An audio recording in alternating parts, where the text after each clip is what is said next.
So if Remove.bg is giving you low-quality images in 2026, yeah, like your cutout looks blurry or pixelated, don't worry. This is usually fixable with a few simple settings. First, make sure you upload a high-resolution image.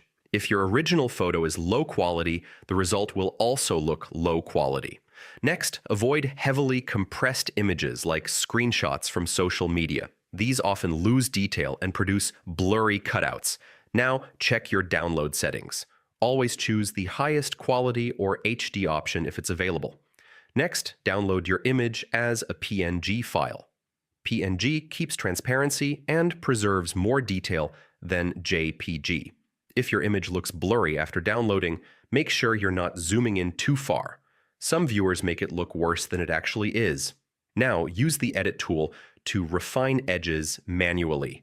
This helps sharpen details like hair, borders, and fine objects. If quality is still low, try re-uploading the image. Sometimes a second processing pass gives better results. Finally, always try to use original camera photos instead of edited or compressed versions for the best quality output. And that's it. Once you fix these settings, Remove.bg will give you clean, sharp, high-quality background removals every time.